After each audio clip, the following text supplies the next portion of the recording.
হায় ঈদে মুক্তি পেয়েছে বেশ কিছু সিনেমা। রাজকুমার কিন্তু চলছে একদম মহাসমারোহে। রাজকুমার বাংলাদেশের মধ্যবিত্ত উচ্চবিত্ত মানে সবচেয়ে বড় কথা হচ্ছে দর্শকদের কিন্তু হলে ফিরিয়ে এনেছে এবং ঈদের এই কয়েকদিন কিন্তু প্রচুর মানুষ হচ্ছে সিনেমা দেখেছে। সেটা হচ্ছে বাংলা সিনেমার জন্য একটি আশীর্বাদ। মানুষ রাজকুমার দেখছে, ওমর দেখছে, দেওয়ালের দেশ দেখছে, কাজল রেখা দেখছে, এমনকি জিন2ও দেখছে। তো যাই হোক, বাংলা সিনেমার জন্য এটা একটা ইতিবাচক দিক। তো আজকে আমরা কথা বলবো রাজকুমার সিনেমার আহমেদ শরীফের যে ক্যারেক্টারটি আছে সেই চরিত্রটি নিয়ে।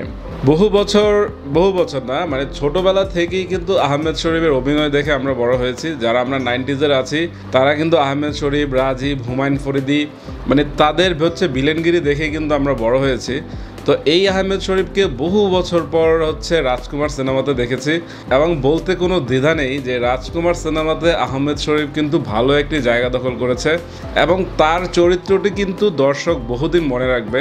আহমেদ শরীফের বেশিরভাগ শুটিংই হয়েছে আমেরিকাতে এবং তার একটি পোর্শন বাংলাদেশেও আছে। তো বাংলাদেশে সেটা হচ্ছে কিভাবে আছে সেটা আপনারা সিনেমাতে যারা দেখেছেন তারা বলতে পারবেন এবং যারা দেখেননি তো তাদের জন্য এটা রহস্য হিসেবেই থাকুক যে আহমেদ শরীফ আসলে কোন ক্যারেক্টারটি রাজকুমার সিনেমাতে প্লে করছে। শুধু এইটুকুই বলতে পারি যে আহমেদ শরীফের প্রতি এটা একটি ট্রিবিউট বলা যায় এবং হিমেল আশরাফ আহমেদ শরীফকে দিয়ে এরকম একটি কাজ বের করে এনেছে, সেজন্য হিমেল আশরাফকে অসংখ্য ধন্যবাদ।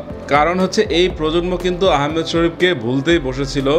সেই ভুলতে বসা আহমেদ শরীফকে আবার ফিরিয়ে আনা মানে এটা চারটাখানি কথা নয়। এবং আহমেদ শরীফ যে এত সুন্দর একটি ক্যারেক্টার প্লে করেছে রাজকুমার সিনেমাতে এটা জাস্ট অনবদ্য। এবং আহমেদ শরীফের যেই পার্টটুকু বাংলাদেশে আছে মানে সেই পার্টটুকুর চিত্রগ্রহণ না চোখে একদম এত শান্তি দেয়। যেমন একটি দৃশ্যের কথা বলতে পারি যে আহমেদ শরীফ সরিষা ফুল ধরছে, গমের ক্ষেত ধরছে, মানে এই সিনটি জাস্ট হচ্ছে মানে কি বলবো পশম দাঁড়িয়ে যায় দেখলে এরকম অবস্থা। এবং রাজকুমার সিনেমাতে আমি বলবো যারাই অভিনয় করেছে তারা প্রত্যেকেই খুব ভালো অভিনয় করেছে, এমনকি মাহিয়া মাহি পর্যন্ত। এবং এই ভালো করার নমুনাই কিন্তু দর্শক হচ্ছে সিনেমাতে পাচ্ছে। এবং হিমেল আশরাফ কিন্তু অসংখ্য কৃতজ্ঞতা জানিয়েছে সাকিব খানের প্রতি এবং প্রযোজক হচ্ছে আদনান ভাইয়ের প্রতি। এবং আদনান ভাই যে সিনেমার এই হচ্ছে দুর্দিনে এত টাকা লগ্নি করেছে এবং লগ্নি অবশ্যই ফেরত আসবে, কারণ রাজকুমার কিন্তু ব্লকবাস্টারের পথেই আগাচ্ছে।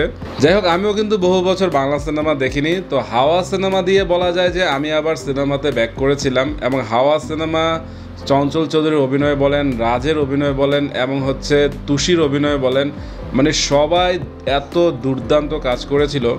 এবং খসরু ভাইয়ের ক্যামেরার ওয়ার্ক ছিল দুর্দান্ত। সমুদ্রে তারা টানা অনেক দিন শুটিং করেছিল এবং সব কিছু মিলিয়ে হাওয়া কিন্তু দর্শক ভালোই টেনেছিল এবং আমি মধুমিতায় দেখেছিলাম। তো এখন তারপর তো রিভিউ শুরু করলাম, এখন বাংলা সিনেমা তো দেখতেই হচ্ছে। তো রাজকুমার যেভাবে দর্শক টেনেছে আমি আশা করব দরদও সেটা অব্যাহত থাকবে এবং তুফানের তো তুফান তুলবেই সেটা একদম নিশ্চিত করে বলা যায়। এবং দরদ তুফান নিয়ে কিন্তু আমি বেশ আশাবাদী, যেহেতু রাজকুমার হচ্ছে মানুষের অত আশা ছিল না কিন্তু তাও কিন্তু দর্শক হচ্ছে খুবই টেনেছে। আর দরদ তুফান তো এখন বাদই আছে। তো দরদ তুফান যখন শুরু হবে তখন সাকিব খানের আসল সাইক্লোন কিন্তু শুরু হবে।